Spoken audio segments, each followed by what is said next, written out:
Many thanks for making a day today with me on the marketplace. Welcome back. Managers of the new customs management system Unipass have broken their silence over recent concerns, including the cost element. They maintain their objective is to reduce the cost of doing business at the country's seaports and frontiers.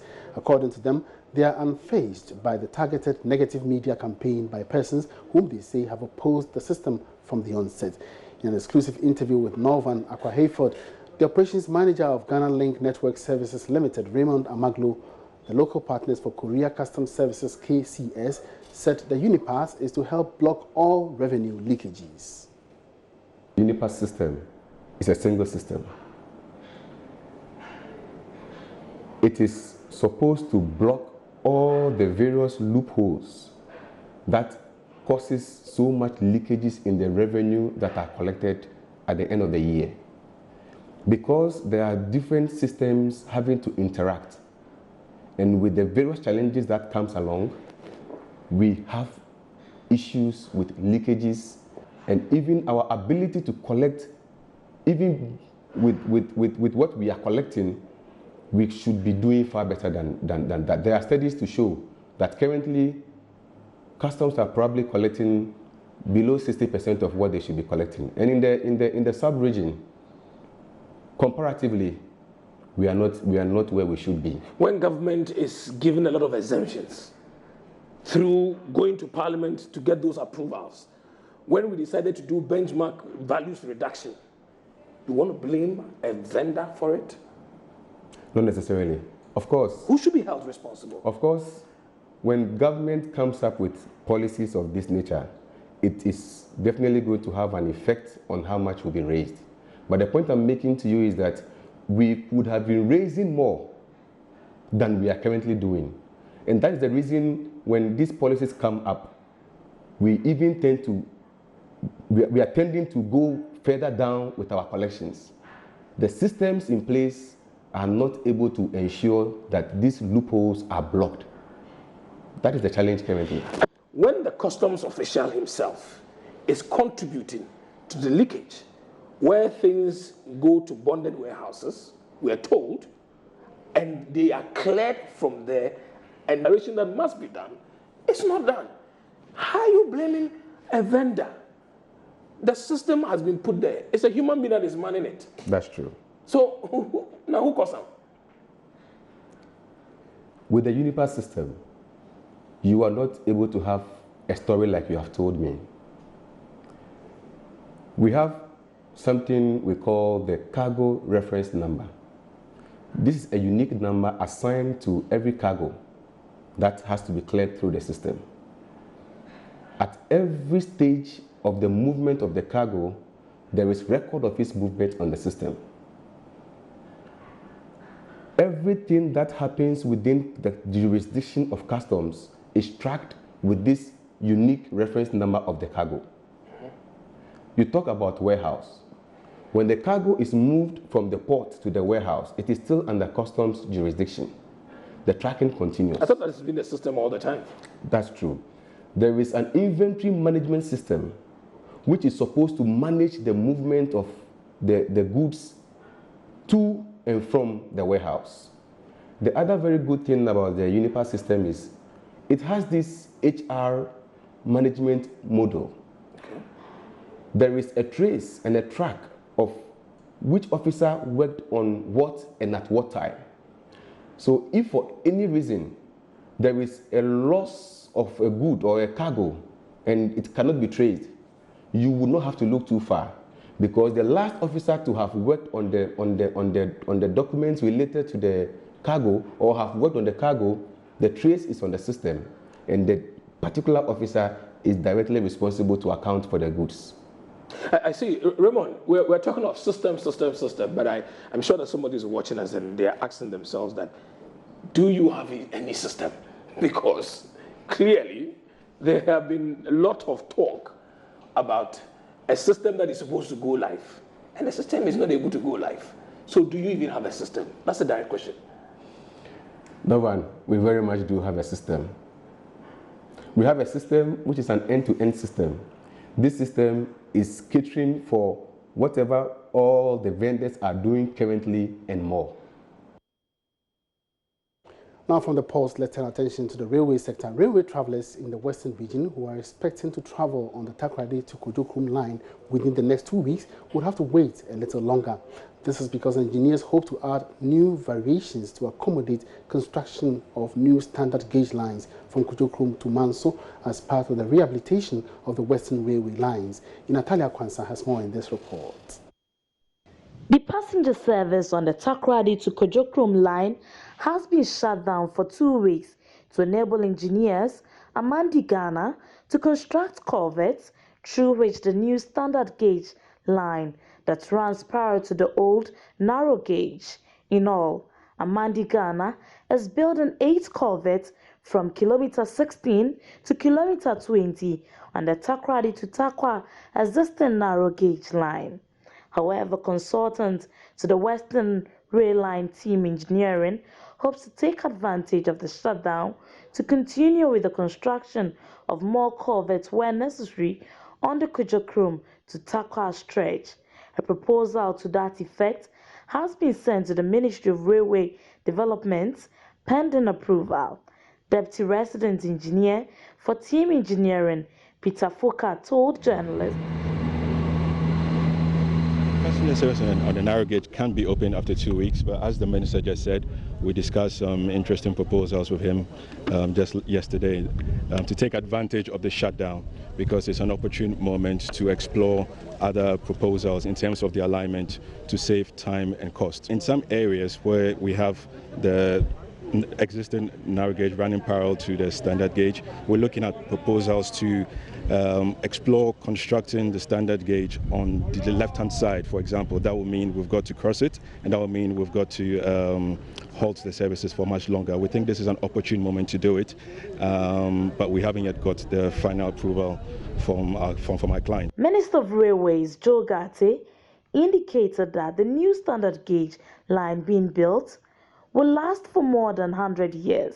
He noted the ministry will consider any expert views to guarantee the integrity of the lines. Integrity of the process itself. This is a major infrastructure project. It's $1 billion project. If we rush and go and do it, in future they will ask us questions. The questions that they will ask us will not even deal only with the process and procedure, even questions of quality. So if the engineers tell me that, listen, the cement has to cure, or we thought it would take 1 day, today it will take 5 days, I say yes, sir. As I'm speaking, there are certain places in Ghana that construction will start maybe in 3, 4, 5 months' time, that they are actually marking the houses that have to be destroyed. They are going through the process of how costing the compensation and so on, so that by the time the Amandis of the day and the Africans of the day come onto the site, we have done that work already. So we are also learning our lessons. So in that it will go faster because we've learned some useful lessons here. For Joy Business, in Natalia Kwansa, Western Region. And back to the studio here in Accra, a report by the Ghana Corporate Governance Program, an initiative of the International Financial Corporation, IFC, which is a member of the World Bank Group, suggests a positive relationship between gender diversity and firms' performance. The study, which surveyed 162 firms in Ghana, was done in partnership with the Swiss Secretariat for Economic Affairs, also known as SECO, and conducted by the University of Ghana Business School. Issues ranging from the nature of gender diversity in public and private sector boards in Ghana to examining the determinants of board diversity in Ghanaian organizations were highlighted. This is coming on the back of the International Women's Day celebration, which was marked throughout the world over the weekend. Now, Joy Business's Philip Namfui joins me in the studio for more discussions on this. All right, so give us an overview of this report, Philip. Yeah, thank you, Emmanuel. So, as part of International Women's Day, this report is approximately a year old. It came somewhere between 2008 and 2019. But I thought it was important, given the contents of the report, as we mark International Women's Day. Let me just do a brief overview. So, we've been discussing corporate governance for a while. Part of the tenets of corporate governance is having a diversified board, or a board of diversity. Now, if you come down to the diversity point of view, not only diversity in terms of skills, competencies, and efficiencies, but diversity in terms of men and women on boards. So the whole essence of this study is to look at the effect of diverse boards or boards with diversity, and by boards I mean corporate boards. So when we talk about a board, the board of Multimedia Group Limited, the board of a bank, etc. When the boards are diverse, is there a positive impact on the firm's performance? And according to the study, it's yes. So this was a study for Ghana. But if you look at other international studies, it's been found that having women on boards, having women in management positions bodes well for the forward movement of the firm. Right. That's the crux of the whole matter, and this one focused on Ghana. Okay, so before you proceed, what do we exactly mean by a positive, relationship between gender diversity and performance? Okay, so I put together some infographics based on the reports. As we're discussing, we'll be going through them also. But essentially, what it means is that when a firm is a going concern, how does a diverse board impact on the performance? And performance, you can measure it with regards to return on assets, that's ROA. So how efficient is management using its resources to ensure that the firm is moving properly? Now, if you look at the structure in Ghana, let's come down to the Ghanaian level. If you look at businesses, all things being equal, based on anecdotal evidence, most of the firms are run by men. Culturally, we've been a bit behind in terms of giving women equality and equity in certain areas. So on the business space, you see that this is not a new thing. You can have a boardroom and almost practically everybody on the board is a male. You can have maybe one female, one or two in terms of management. But if you look broadly, over time, history has taught us that the men are always dominating. I honestly thought the situation was quite reverting, or the status quo was reverting. Yes, that's what I said, over time. Okay. But now we are having some positive impacts. So you realize that, yes, do women really help coming on board? Globally, yes. Africa, yes. And in Ghana, the answer is yes. And if you look at this survey they put together, they surveyed 162 firms, and it covered diverse sectors of the economy, from mining to finance to everything. And one thing struck me in there, and it was the issue of a policy, gender policy in companies. Do companies have gender policies? On the national level, we may have the affirmative action, we may have the national gender policy plan, etc. That was passed on, I think, 2015. But in terms of the company specific, what is our policy in terms of Philip, gender? should we advocate, a policy as to also having the competent women available to occupy such positions? Yes, and I think I should have made that caveat at the beginning of my submissions. It's not just having women for women's sake. And those who are competent and capable of occupying. And the study has shown that if you have such on your boards, all things being equal, it bodes well for your firm performance. Over time, we've seen a lot of men, and not to suggest that men are not also equally good, but when you bring diversity in terms of so many things happen, the orientation of a woman versus the orientation of a man all feeds into the firm's operation and then moves on. But let me just quickly state this, and I'm quoting directly from the report. It says, even though the ideal is for organizations to have gender diversity, a majority, 77.85% of firms surveyed did not have policies on gender. Only 5.7% of organizations had policies on gender, and 16.46% did not respond. That's out of the 162. So you realize that a preponderance of these firms don't have policies on gender. And I think this discussion can be done in this short period. Of course. Yes, but it's just to give some idea that if you look at the report, all things being equal. Okay. Now, so what did the report point as a key indicator of, boards with more women than men? When you say in terms of a key indicator, what exactly? You mentioned earlier the return on investment. What about profitability? What about other indicators? So it looked at it in terms of the total firm performance, but it focused on the return on assets, which I explained earlier on. So that was one of the key metrics they used. Other things came up in terms of the composition across different sectors of the economy and stuff like that. But I think all in all, the crux of the matter is that a diverse board bodes well for the function of a firm. Other studies have shown that there is no correlation. Others also believe that the correlation is weak. But I think the preponderance of studies have shown that it moves forward, all things being equal. All right, thank you very much for that update, Philip Namfuri, with that analysis on the latest report we brought to you there. Let's turn our attention to irrigation matters. The $34 million Pond Left Bank irrigation project funded by the World Bank and the USAID is taking shape. With almost 60% complete, the project aims at engaging about 1,000 farmers to sustain the production of maize, vegetables and rice on a commercial basis. Speaking to Joy Business over the weekend, the project coordinator was optimistic it will shape the future of the local economy. Fred Duho was with the team on the field, has more in this report.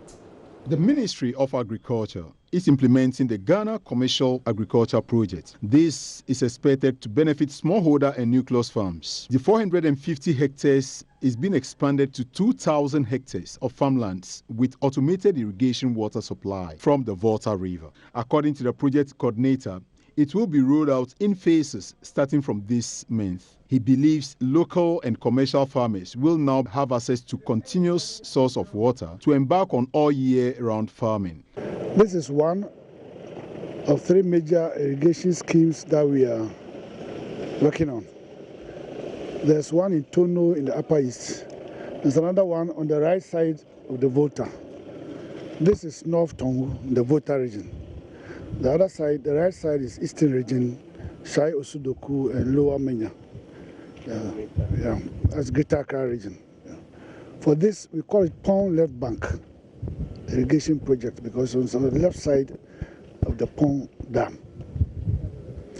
And this is a $34 million project, which is supposed to, one, rehabilitate and also automate as modernize the scheme. I say rehabilitate because there was an existing 450 hectare irrigated land project that was done under MIDA. MIDA 1. It was around 2004, 2006 thereof. But it got grounded. So what we did was to come and revive that, rehabilitate that one, and also extend it to a total of 1,800, 2,000 hectares. That is this project. And under this project, what we are doing is to get farmers first around this community to provide them an opportunity to farm throughout the whole year. The Planting for Food and Jobs initiative is expected to make Ghana self-sufficient with food and excess for export. Explaining further, Osei Owusu Ejiman indicated that farmers will be billed accurately for water use. The volume of water that we use, that calculation will come in practically. Now what we are doing is, we realize there's 1,800 to 2,000 hectares of land. We have started a pilot scheme this month with about 84 hectares of land. We're able to take the farmers through. Those figures we're talking about in terms of cost of water, cost of the land, all these will be firmed up at the end of the pilot scheme. The project has been undertaken by 4 contractors with WAPCOs as consultants. The contract management specialist, Philip Daniel Lai, shared these insights with Joy Business. In the scheme itself also, for us to be able to access, or farmers to access their plots, there are routes. And so all these roads we are seeing, access roads which goes to the communities, and roads which go to the farmers' fields. Together we are going to do about 180 kilometers of road here. They are not going to be tarred, but it will end with a gravel surface. And they are going to have drains and culverts wherever it's needed. I am Fred Duho for Joy Business. Back to the studio, let's turn our attention to one of our top stories today. The coronavirus outbreak continues to deal a devastating blow to the petroleum industry as well as global economies. World oil market opened on Monday, that's today, with international benchmark Brent crude tumbling more than 30% immediately. This is said to be the largest drop in one day since the start of the Gulf War in 1991. Meanwhile, last Friday, 2 of the world's biggest oil producers, Saudi Arabia and Russia, remained at odds over how to balance global supply in the face of the coronavirus's devastating effects on demand. Russia and Saudi Arabia launched a price war after OPEC members failed to agree on deepening cuts in production in order to push up prices. Joining me in the studio once again to do some analysis on this current development is the policy and research analyst from the Institute of Energy Security, IES, Raymond Raymond, welcome to the marketplace. Thank you very much. All right, so quickly brief us on the failed attempt by OPEC to actually reduce supply in order to shore up prices last Friday. Okay, thank you very much. They held their 178 extraordinary meeting in Austria from 5th of March to 6th of March. So they concluded on Friday, 6th of March, but they couldn't agree on a deal.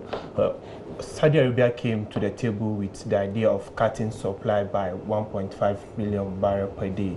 The idea is that because of the devastating effects of coronavirus, there is a supply glut in the system, so the cut will be able to absorb that supply glut so that the supply will match demand. Therefore, prices will be stable, because from the beginning of the year, prices have been tumbling at the pumps. But however, Russia also have a different idea.